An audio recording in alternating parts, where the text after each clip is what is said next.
grato saludarlos. Esta es una nueva edición de la Cuadratura del Círculo.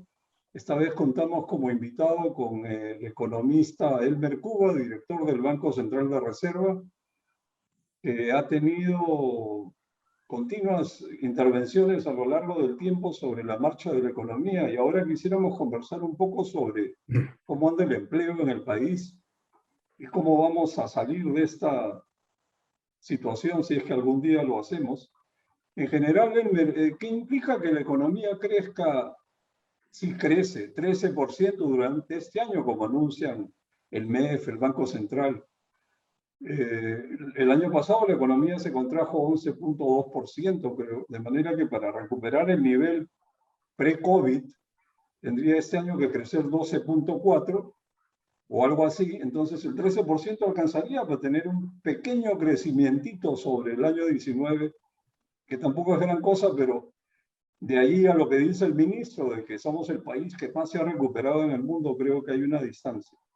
Por otro lado, Elmer, en torno al empleo, tú hace un año dijiste que el derrumbe, me imagino hace un año, en noviembre del año pasado, que el derrumbe del empleo era historia y en el camino habían desaparecido puestos formales y habían aparecido puestos informales. Pero ¿cómo está esa situación ahora? Por ejemplo, en las empresas formales, ¿se contrata personal? Porque si hay este caos, incertidumbre y anuncios brutales, ¿quién se atrevería a invertir y a contratar personal en el sector formal, ¿no? Y por otro lado, ¿cómo anda el sector informal? O sea, ¿se está recuperando algo el empleo ahí? Bueno, empecemos por esto y nos acompaña Jaime de Altaus, asociado de INGE, que a lo largo del tiempo ha seguido con mucha persistencia muy sana el tema de los regímenes laborales y el fomento del empleo. Así que adelante. Sí, ¿cómo no? A ver, el empleo efectivamente se contrajo severamente el año pasado, en parte porque estaba prohibido trabajar casi como más de un trimestre, ¿no? Estábamos en cuarentena, y una vez que la economía se abre, se recuperan gran parte de empleos, pero todavía hay cerca de 1 millón de empleos perdidos en el sector servicios. ¿Ah? Y Lima mismo, en Lima, todavía hay una caída de empleo formal. El empleo formal como un todo sí se ha recuperado, pero hay mucha heterogeneidad. Cerca de ese casi cero, digamos, hemos vuelto al nivel de hace el 2019, en gran parte por la agricultura de exportación. La agricultura de exportación ha hecho posible contratar a nuevos trabajadores, que ha contrarrestado la caída observada en el sector servicios y en particular en Lima. Entonces, el empleo formal, en resumen, ya está recuperado, pero eso es, digamos, poco decir. Al interior hay una caída notable de sectores formales, básicamente en las principales urbes del país, ¿no? Las principales ciudades todavía no se ha recuperado el empleo. Como digo, si uno saca la agricultura de exportación, donde hay empleos formales, la cifra todavía es negativa. Eso en los formales. Y en los informales han recuperado su empleo porque el informal trabaja, lo que pasa es que gana poco, ¿no? Entonces, desde un cafetero independiente hasta un pequeño informal en un taller, trabaja hoy día, pero sus salarios todavía están entre 10 y 15% por debajo del 2019. O sea, el empleo como hora hombre está recuperada, pero la remuneración todavía está por debajo del 19. Y además hay que agregar lo siguiente, estamos en el 21, entonces han pasado 2 años y han entrado más de 500,000 de jóvenes también, ¿no? Que hoy día no están. Entonces, todavía el empleo va a ser la última variable en recuperarse, si es que se recupera.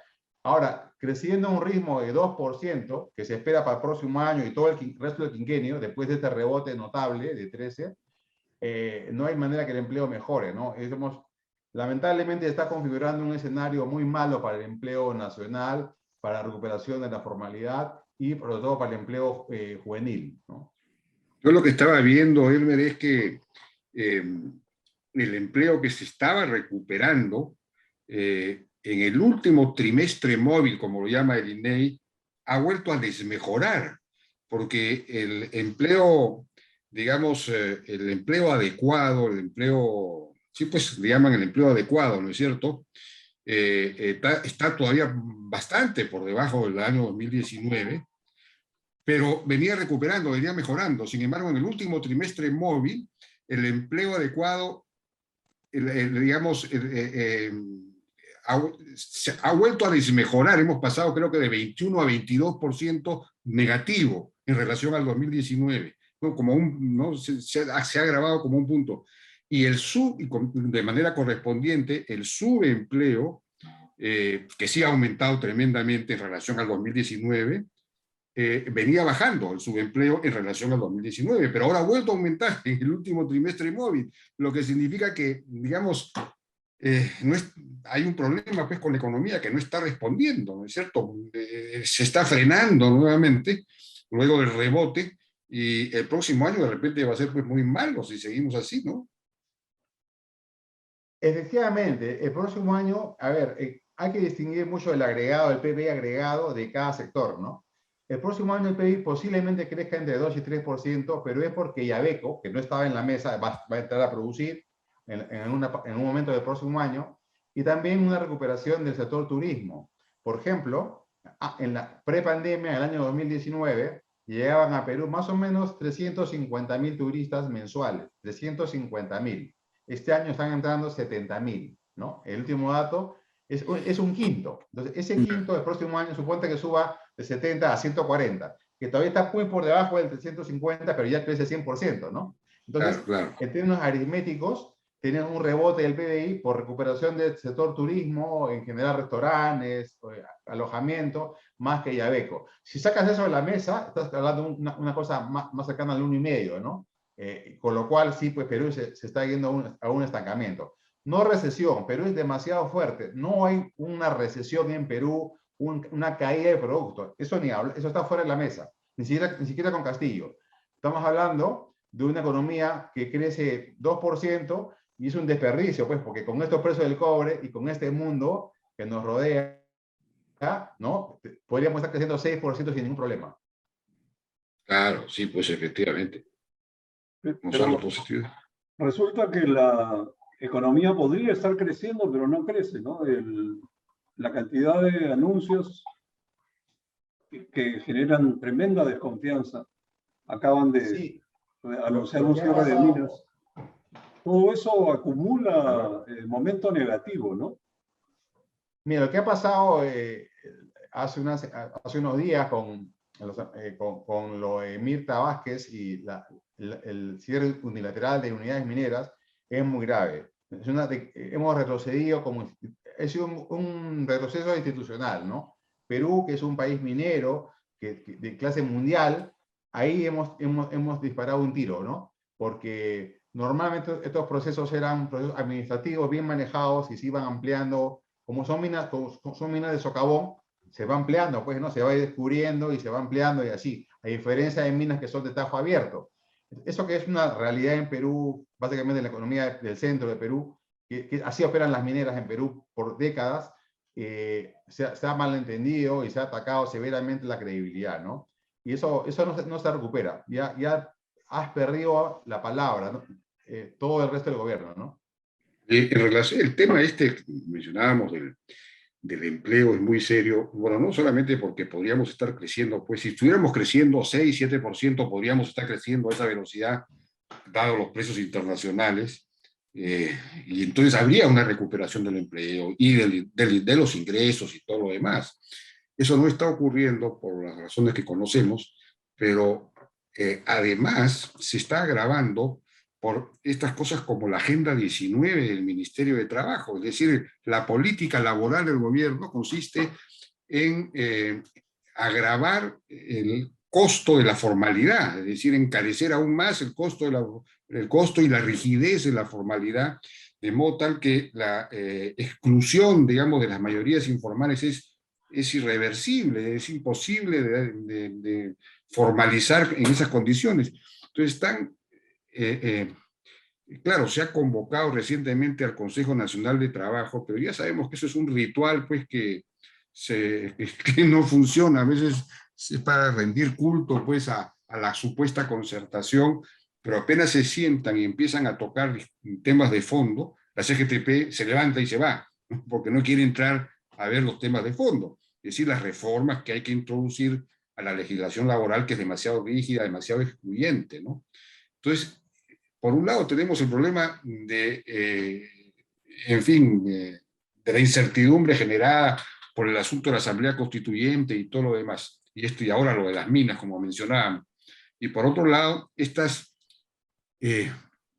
políticas sectoriales que no hacen sino agravar los problemas estructurales del país, ¿no? En el tema laboral, en el tema educativo, se está dando marcha atrás en la meritocracia, en el tema de los trabajadores estatales también, en los maestros también, en fin, es una cosa increíble. ¿Cómo ves eso?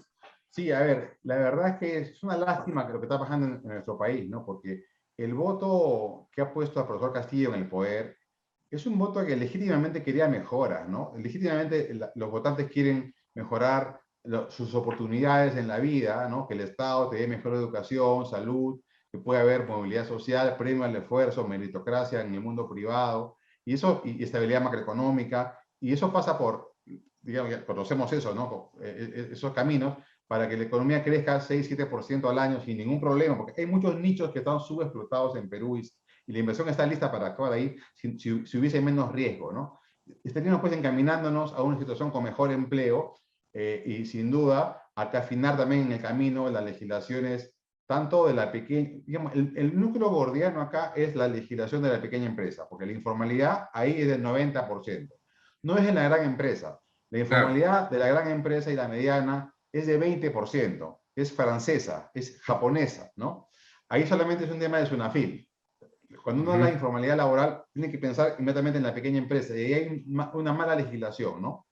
El aporte de salud, el aporte de las pensiones, el tema del tamaño de la compañía, el número, trabajadores número 20, por ejemplo, ¿no? En la ley peruana, si tienes 20 trabajadores o menos, no repartes utilidades, pero por 21 repartes utilidades. O sea, ese trabajador es un trabajador imposible, porque tendría que ganar su sueldo y además ser tan productivo que alcance para repartir el 5% de todas las utilidades. Entonces, ese señor no existe. Es como Ronaldo, ¿no? Es como Messi.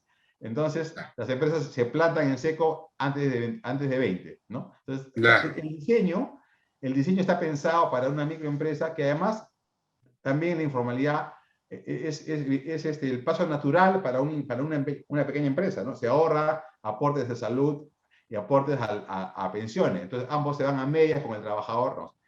Es una ilegalidad. Lamentablemente eso no está pasando pues con el gobierno, ¿no?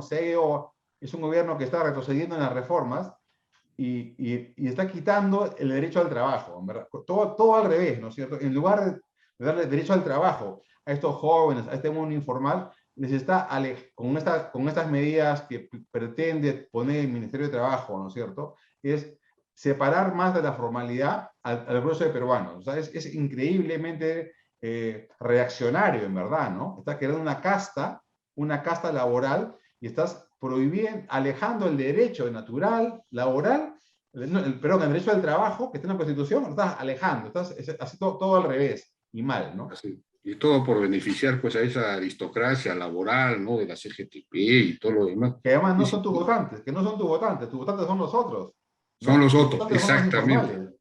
Son los informales, efectivamente, ¿no? Y, bueno, pero el ministro de Economía ha planteado ha pedido estas facultades legislativas en materia tributaria, y hay ahí una propuesta que sí podría ser interesante y que tiene algo que ver con lo que ustedes propusieron una vez desde Macroconsult con Claudia Cooper, ¿no? Esta idea de simplificar los regímenes tributarios. No sé hasta dónde alcanza, no sé si eso es simplemente pasar a un solo régimen tributario, gradual y creciente, digamos, y progresivo, o es simplemente, en fin, supongo que es eso, no sé exactamente, quizás tú tengas más información, pero veo que no están haciendo lo mismo con la otra parte de la propuesta que ustedes hicieron, ¿no? Es decir, simplificar los regímenes laborales también. No sé qué sabes del tema. Sí, sé que, digamos, el gobierno quiere avanzar en la parte puramente tributaria, ¿no? Que está en manos del MEF, que es un régimen de impuesto a la renta único, progresivo en función de la renta misma, ¿no? Parecido al que tiene para recursos naturales, ¿no? De cuarta y quinta. Es decir, una empresa, suponte que una pequeña empresa gana pues 10.000 soles, ¿no? De utilidad mensual, ¿no? Una pequeña, 10.000 soles. El dueño gana la utilidad de 10.000 soles. Si fuese natural, le puedes quitar, o sea, si fuese empresa le quitas 29% de eso, se queda con 7.000, ¿no? Es Ya, demasiado. Es el equivalente a un sueldo, ¿no? En cambio, si claro, fuese formal laboral, pagaría menos. Entonces, hay un mal diseño ahí, ¿no? Tiene que proporcionar a que fuese cuarta o quinta. Y a partir ya, de ciertos niveles ya pagas 30, pues como si fuese empresa o persona, ¿no? Entonces, con eso rompes ese dique que hace que seas informal en lo empresarial, ¿no? Es mucho cobrarle 30% a una empresa que gana 1.000 soles o 2.000 soles, claro, ¿no? Es una locura. Entonces, eso debe claro. ser proporcional a lo otro. Y así como las personas, las personas a partir de 30.000 soles al mes ya pagan 30% de renta, ¿no? Igual para las Ujú. compañías. Esa idea nos parece muy potente para permitir ampliar la puerta para la formalidad. Eso es la parte de empresa, ¿no? Pero en la parte laboral también es lo mismo. Un trabajador informal, digamos, que gana 920 soles, ¿no? Se lleva al bolsillo 920 soles. Pero si lo contrata formal y le paga 930, ya tiene que poner aparte 10% para de salud, ¿no? Que es un costo para la empresa. Y aparte al trabajador, quitarle 10% para su AFP. Entonces ya comienza a haber problemas para ambos, ¿no? Y empresas pequeñas de 10 trabajadores y trabajadores que son poco productivos no entran al sistema. Entonces, si eso también lo pones gradual, no solamente el impuesto que sea gradual, sino tu aporte de salud gradual y tu aporte a las pensiones gradual, en función a tu sueldo, que esto es del cuero, ¿no es cierto? Te salen todas las correas, también amplías la avenida para la formalización. Y a partir de cierto nivel de ingresos, le hace 2.500, ya pagas pues full tu AFP y full es salud. Así como el gobierno te cobra impuestos también a partir de ese sueldo, ¿no? El gobierno Ujú. peruano, el Estado peruano no te cobra impuestos a la renta de las personas si ganas poco. Eres formal, pero no te cobra nada. Recién a partir de 7 UITs te comienza a cobrar 8%, ¿no? Entonces, eso son, para cada cosa podemos cambiar los umbrales. Entonces, generas pues arbitraje, ¿no? Si todo fuese Claro. mucho más sencillo, casi por default, tú vas subiendo, te van subiendo tu sueldo y aumenta tu pensión. No lo sientes, no te quitan nada, tú no sientes que te quitan nada. Cuando te suben de sueldo de 2.000 a 3.000 soles, nadie te quita porque tú estás ganando y parte se va a tu FP, a tu pensión ¿no? y a tu impuesto. Elmer, esta propuesta ustedes me parece que la consultaron con Javier Neves, ¿no? El abogado, digamos, Sí, el cuando está, ícono de los laboralistas sindicalistas, digamos, ¿no? ¿Y cuál era su opinión? mira, reaccionó muy bien, con mucha empatía, ¿no? Con mucha empatía. Ah, qué bien, o sea que eso Pero ya tenía, ha fallecido, me parece. sí, pues ha fallecido lamentablemente, porque hubiera podido influir, digamos, en las dirigencias Sí, sindicales, de ¿no? hecho esa propuesta maduró mucho, tanto así que tanto el Ejecutivo como el Legislativo de esa época estaban dispuestos a ir hacia adelante, ¿no? Después ya se cerró el Congreso y bueno, y cambiaron entramos en un trompo político, ¿no?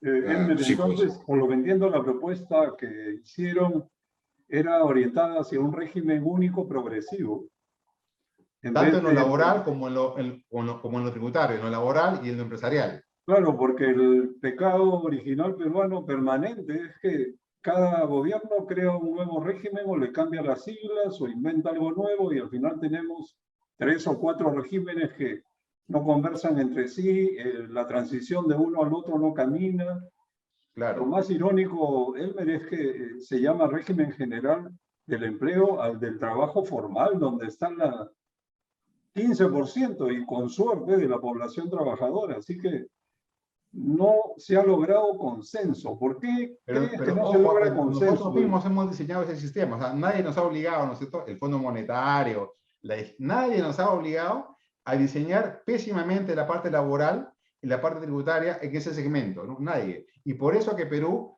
que ha crecido mucho en estos 20 años, ya más que duplicado su tamaño, no ha bajado la informalidad laboral ni la empresarial. No ha bajado porque está mal diseñado, ¿no? Nos hemos equivocado en el diseño. Y como la mayoría de abogados, economistas se ocupa de otras cosas, nadie ha puesto el ojo ahí, ¿no?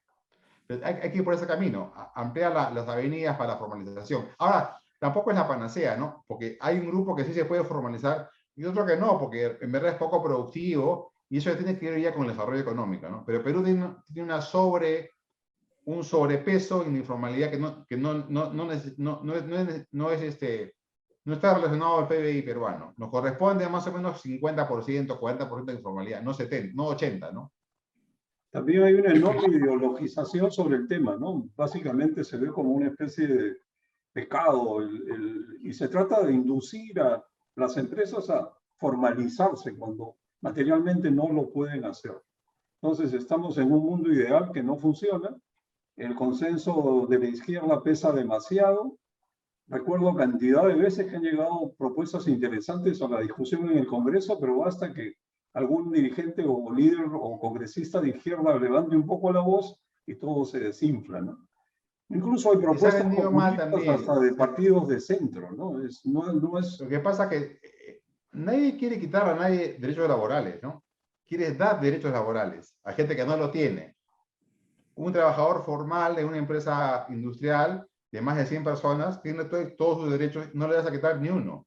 Le vas a dar derechos a millones de trabajadores que no tienen nada, ¿no? Les vas a comenzar a dar derechos. Hoy día no tienen nada, no tienen pensiones, no tienen seguridad social, no tienen vacaciones, no tienen un trabajo muy inestable, no tienen ni un derecho. Quieres darle derechos. Si tiene que proponerse de esa manera. Son propuestas pro formalización. Pero ahí la CGTP funciona un poco como el perro del hortelano, pues, ¿no? Porque ni come ni deja comer. No come en el sentido de que, digamos, si se aceptara un marco legal, laboral, más libre, más amplio, más inclusivo, habría más demanda de trabajadores y por lo tanto los salarios subirían más, ¿no es cierto? Y de otro lado, la CGTP tendría una masa sindicalizable mucho mayor. Es decir, la CGTP tendría más fuerza, más poder. Ahora creo que no son sino el 5% de todos los trabajadores privados los que están sindicalizados. Es una cantidad, es el 1%, 1.5% de la PEA. Una cosa, es ridículo digamos, la fuerza, la potencia de la CGTP.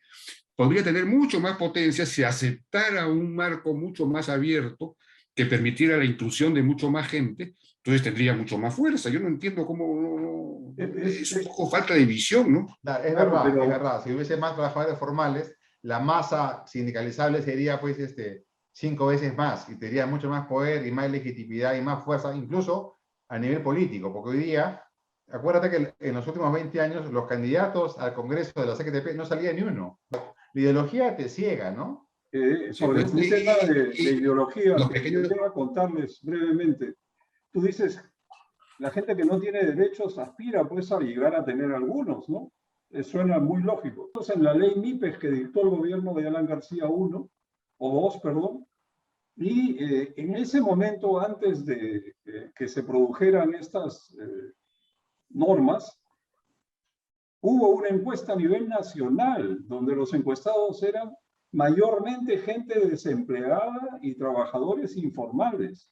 Y la opinión de la inmensa mayoría era que no querían que le quiten ni un día a sus 30 días de vacaciones que ninguno tenía, porque no tenían trabajo realmente.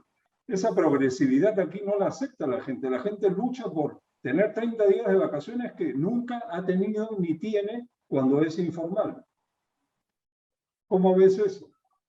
Sí, en verdad, Perú es un país muy heterogéneo, ¿no? La sociedad es heterogénea, la P es heterogénea, entonces normas, digamos, pensados en el votante medio, en el trabajador medio, no tienen ningún sentido y van fracasando, ¿no? Como este caso. Cuando se han diseñado los grandes sistemas laborales, tributarios, se ha pensado en una cosa que no existe, ¿no? Entonces automáticamente está generando esa gente que decide ser informal. O sea, hay dos tipos de informales, ¿no? El que decide ser informal, dada la norma, y el que no puede alcanzarlo. Me explico, por ejemplo, un pequeño taller con trabajadores que ganan cada uno 700 soles, no puede ser formal, porque automáticamente no puedes pagar el mínimo, ¿no? Ese ya está, salió la ley y él definiste que es informal.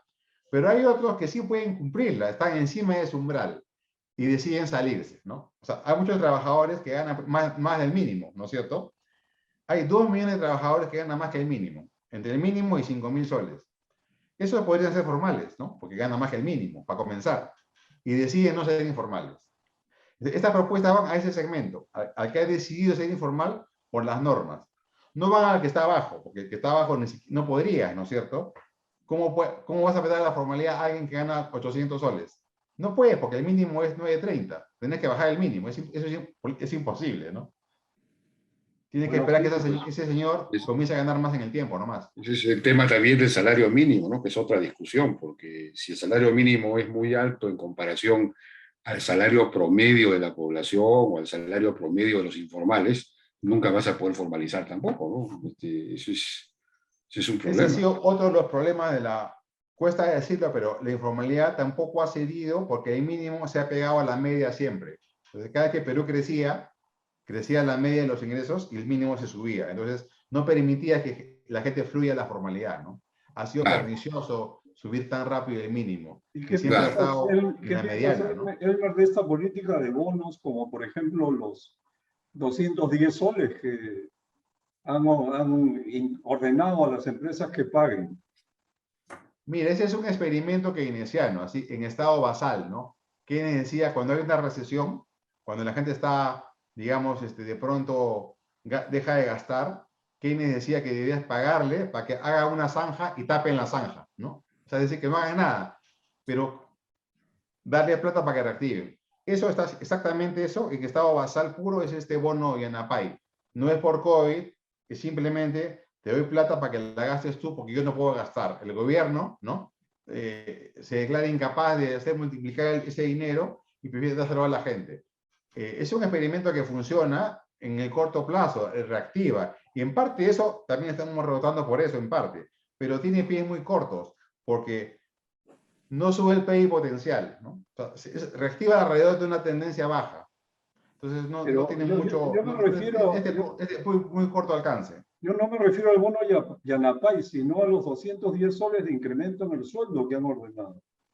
Eso no es un incremento, eso es un bono también por 3 meses. Bono, exactamente, un bono Sí, de 210. es un bono, iba a ser de 3 meses, iba a ser de un año, pero vieron que era mucha plata, lo bajaron a 3 meses y solamente para trabajadores formales que ganan entre el mínimo y 2.000 soles. Pero como eran 70 soles por mes, por 3 meses, decidieron darlo ahorita, ¿no? Ya de una vez para Navidad, Claro, 210. Oye, Elmer, pero si no hubiera incertidumbre, si el gobierno dijera, bueno, ya no va más la Asamblea Constituyente y se rompe definitivamente con Cerrón y compañía y evidentemente no se incide en estas cosas como el cierre de minas y todo, es decir, se reenrumba hacia un poco hacia el centro, un poco hacia un centro izquierda, digamos, el gobierno. Entonces no sería necesario repartir ningún bono ni nada parecido porque la economía se reactivaría, los ingresos subirían, habría mucho más empleo y entonces es absurdo, ¿no es cierto?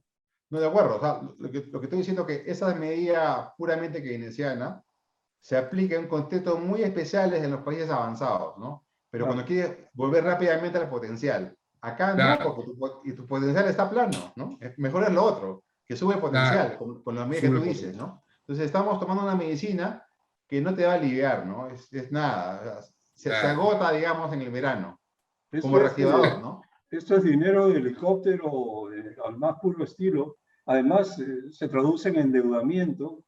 Eso a la larga va a afectar la economía en su conjunto, ¿no? En vez de generar empleo con señales para que la inversión se active y permitir que el sector privado recupere la confianza, lo que se hace es repartir dádivas, seguramente para generar clientelismo, ¿no? ¿Cómo ves Sí, esto? pero es ingenuo eso, porque la gente necesitada recibe el dinero, lo gasta y nada más, no genera una lealtad política, ¿no? Ni siquiera eso es un beneficio para el gobierno en plazos más largos, ¿no? Bueno, ha sido muy interesante conversar con ustedes. Muchas gracias, Elmer, por tus comentarios y gracias, Jaime, y será hasta una gracias. próxima oportunidad en la Cuadratura del Círculo. Gracias.